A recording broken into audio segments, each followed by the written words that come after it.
बिस्मिल्लाहिर्रहमानिर्रहीम। अस्सलामुअलैकुम। मैं हूं मुदस्सिर शाही एडवोकेट और आप देख रहे हैं लीगल इश्यूज़। आज हम बात करेंगे कि मुल्क के अंदर जो क्राइसिस चल रहे हैं इनको महसूस करने की ज़रूरत है। मिसाल के तौर पर डेली रूटीन के अंदर आप वकला के ऑफिस को विज़िट करें, आप डॉक्टर को विज़िट करें, आप इवन कि अपने घर के अंदर मौजूद जो सिस्टम चल रहा है इसको मुलाहिज़ा फरमाएं। तो थोड़ा सा सेंसिबल वे में इसको ऑब्ज़र्व करें कि ये जो क्राइसिस हैं इनका कॉमन मैन के ऊपर क्या असर पड़ेगा, आपके क्लाइंट के ऊपर, आपके पेशेंट के ऊपर, आपके जनाब मुलाजिम के ऊपर इसका असर क्या पड़ेगा, ये थोड़ी सी डिस्कशन करेंगे। मिसाल के तौर पर मेरी ऑब्जर्वेशन में दो बातें आई। नंबर वन, मैंने देखा कि बच्चे की मेडिसिन लेनी थी, डॉक्टर के पास बैठा हुआ था, तो एक आदमी आया, अचानक आदमी आके तो जनाब कहता है, जल्दी में था नौजवान, तो कहता है डॉक्टर साहब मुझे दवाई दे दें। तो क्या एक खुराक मिल सकती है, दवाई की एक खुराक मिल सकती है? डॉक्टर साहब कहते नहीं, मैं तो कम से कम 3 खुराकें देता हूँ। अच्छा, मैं देख रहा हूँ कि वो एक पे इसरार कर रहा है। डॉक्टर साहब कहते हैं नहीं, मैं 3 खुराकें देता हूँ। तो वो ज़रा परेशान सा होकर कहता है, वाला साहब की तबीयत ज़्यादा ख़राब है, तो आप ऐसा करें कि पॉकेट से पैसे निकाल, 30-40 रुपये वो गिन रहा था, वो इकट्ठे कर रहा था। डॉक्टर साहब पता क्या कहते हैं, ओ ठहरो ठहरो बात सुनो। वो कहते जी, आप ऐसा करो, ये जो आप पैसे निकाल रहे हो ना, तो इधर से आपको मेडिसिन नहीं मिलेगी, आपका मैंने हिसाब लगा लिया, आप ऐसा करें मेडिकल स्टोर पे जाएं, उधर से कोई मेडिसिन लेके, तो ये आपका अप्रोप्रिएट फोरम जो है, आप उधर चले जाएं। तो वो चला गया। अब देखिए, जिसका वालिद बीमार है और उसको 3 खुराकें, खुराक एक तो होती है हमारे वाली खुराक अच्छी खासी डट के खाते हैं जो 3 टाइम खाना, वो खुराक, उसकी बात नहीं हो रही।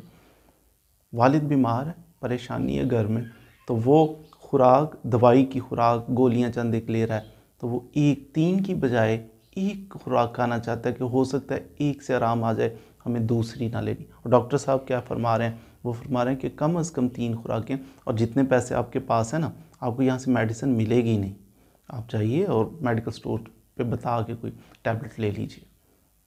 चला गया।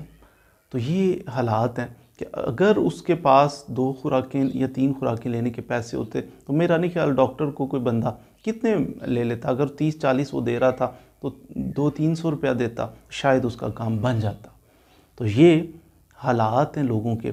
दूसरा, मैंने देखा कहीं बैठा हुआ था, तो मुलाजमा घर में काम करने वालियाँ होती हैं, तो ये घर में काम, वो कह रही है मालिक को कि जनाब मेरी सैलरी बढ़ाएं, मेरी सैलरी तो जनाब 3500 रुपये है, तो बढ़ा दें, क्योंकि हालात, हर चीज़ महंगी हो गई, हर चीज़ महंगी हो गई।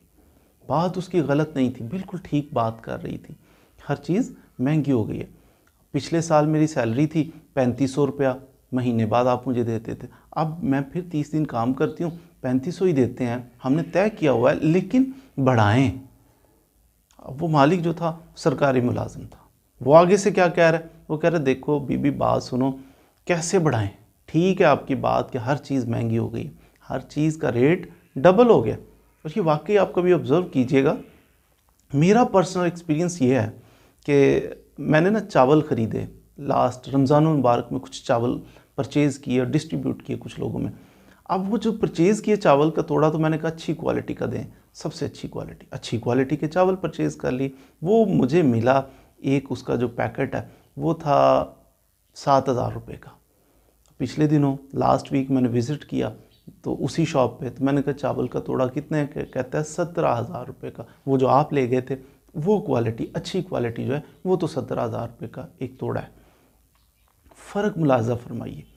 लास्ट ईयर, अभी रमज़ान मुबारक आया नहीं, आएगा, रमज़ान मुबारक का महीना आने वाला है, उससे पहले पहले 7,000 डबल, 14,000 नहीं हुआ, 7,000 से वो 17,000 रुपये चला गया, डबल से भी ज़्यादा। अब खाएगा तो सही ना, गरीब है तो क्या वो मिट्टी खाएगा? खाएगा तो चावल, खाएगा तो आटा, रोटी, यही चीज़ है ना, उसकी भी खुराक तो यही है। तो अब वो गरीब के ये हालात का कैसे बेचारे के आए? तो 3500 थी, आपके घर में जो मुलाजिम काम कर रहा है, लास्ट ईयर उसकी सैलरी अगर 3500 थी, खुद मुशाहदा, हर बंदा अपने गिरेबान में झांके। हम हिसाब किताब और तराजू लेके बैठ जाते हैं, नहीं नहीं तय किया हुआ है, काम चोर फलां ये वो, इनकी तो भूख नहीं। अब 3500 रुपया अगर लास्ट ईयर था तो महंगाई डबल से भी ज़्यादा। जब फ्यूल की प्राइस बढ़ती है ना, डॉलर अप होता है, फ्यूल की प्राइस बढ़ती है, तो इसका हर चीज़ पे असर पड़ता है। आप देखिए घर के अंदर जो रूटीन में चीज़ें, आप पूछ के देखिए शॉपकीपर को कि जनाब ये घी था, ऑयल था, इसकी प्राइस लास्ट ईयर क्या थी, अब क्या डबल से ज़्यादा होगी, डबल से ज़्यादा, हर चीज़ डबल से। अब उसकी सैलरी गरीब आदमी की जो है वो 3500 थी, साल बाद भी 3500 ही रही, और महंगाई रेट हर चीज़ के डबल। उसकी ज़रूरत कैसे पूरी हो? फिर वो यही करेगा ना, वो जाएगा डॉक्टर के पास तो यही कहेगा ना एक खुराक दे दें, मेरा 3 से वो अफोर्ड नहीं कर सकता, और डॉक्टर कहेगा चले जाओ। मैंने एक वकील साहब को रिक्वेस्ट की, केस था, तो एक यतीम बच्ची थी, तो यतीम बच्ची ने, उसकी शादी हो गई यतीम बच्ची की, 2 बच्चे थे उससे, और उसके हस्बैंड ने उसको डाइवोर्स कर दिया, 2 बच्चों को लिए। अब जाए कहाँ, पेरेंट्स नहीं थे उस बच्ची के ना। बहरहाल पिछले घर में कहीं आ गई, तो उसका भाई था, वो भी मज़दूर था, उसने कोई कमरा उसको भी दे दिया। अब वो बच्चे लेके बैठी हुई है। मैंने कहा खर्चे का केस करें, अब वो तो खाना नहीं खा सकते, वो खर्चे, फीस मैंने ना वकील साहब को रिक्वेस्ट की, मैंने कहा फ़ीस इसकी मैं पे कर दूंगा, थोड़ी बहुत जो होगी तो मैं पे करूंगा, आप प्लीज़ इसकी हेल्प करें। हो गया सिलसिला। अब वो उसका केस अचानक रुका हुआ, एक दिन मुझे मिली, मैंने कहा आपका क्या बना? वो जी वकील साहब वो चल रहा है, हो जाएगा, तो वो ऐसा। मैंने कहा इतने सालों से आपको कुछ नहीं मिला? कहती है नहीं। अब मैंने वकील साहब से रब्ता किया, वकील साहब आगे से फरमा रहे थे कि इसका केस इसलिए रुका हुआ है कि खर्चा वो आदमी जमा नहीं करवा रहा, अब उसकी प्रॉपर्टी को अटैच करके तो उधर कमीशन अपॉइंट करना है, लोकल कमीशन, कोई जज साहब किसी बंदे को अपॉइंट करेंगे, वो उधर जाएगा, उधर जाके विज़िट करके नीलाम करेगा ये थोड़ी सी इसकी ज़मीन का टुकड़ा जो इसके नाम पे है, फिर इसको पैसे मिलेगा। अब इस काम के लिए जज साहब ने फ़िक्स किया है 10,000 15,000 रुपया ये आपने उस आदमी को पे करना है। तो ज़ाहिर है वो कैसे, क्यों सारा काम छोड़ के चला जाएगा, जाके उधर इश्तहारात वगैरह छापने, उसका ख़र्चा कुछ ना कुछ आता है, फिर उसकी सर्विसेज भी होती हैं, तो उसको पे कर।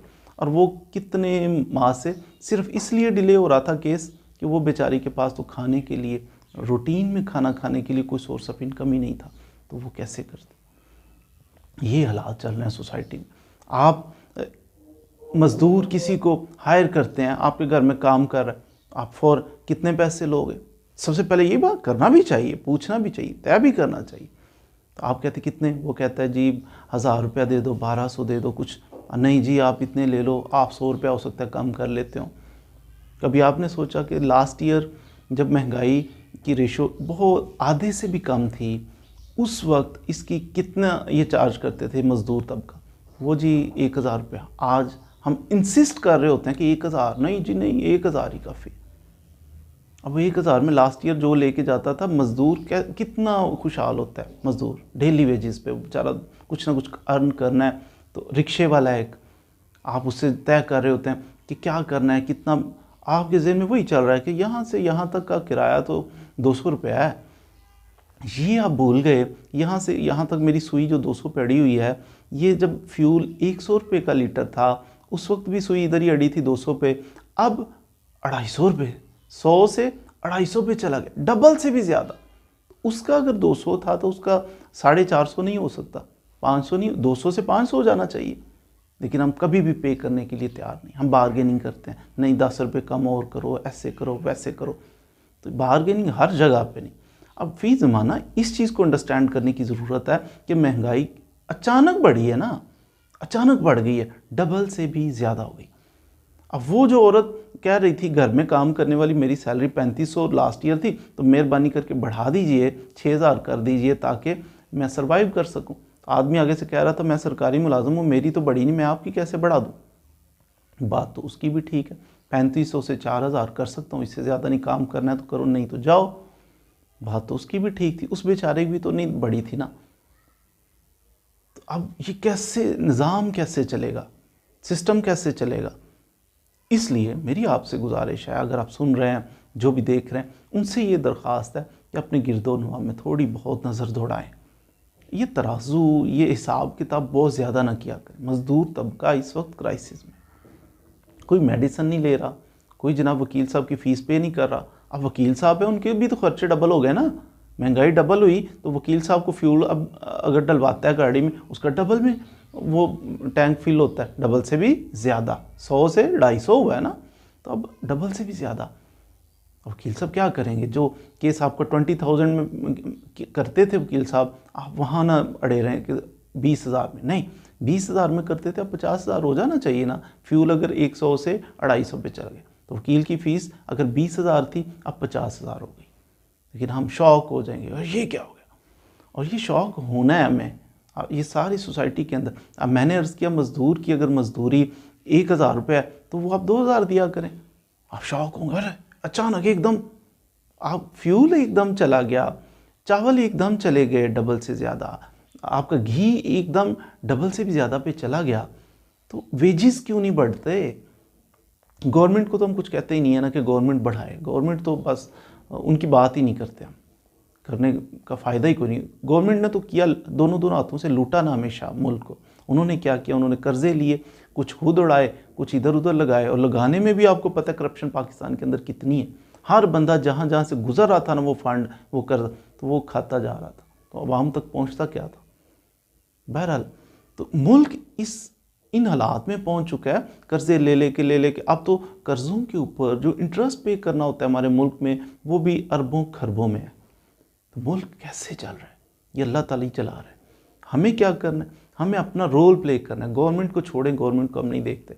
हमने अपना रोल ये प्ले करना है कि रिक्शे पर ट्रैवल करते हुए थोड़ा बहुत हमने केयर करनी है कि उसके साथ बहुत बारीक भी नहीं जाना। आप अगर कोई मज़दूर हायर करते हैं उसके साथ बहुत ज़्यादा बारगेनिंग ना करें, रिलैक्स करें, बंदों को थोड़ा थोड़ा रिलैक्स करें। आपके घर में कोई काम कर रहा है उसको थोड़ा सा रिलैक्स करें।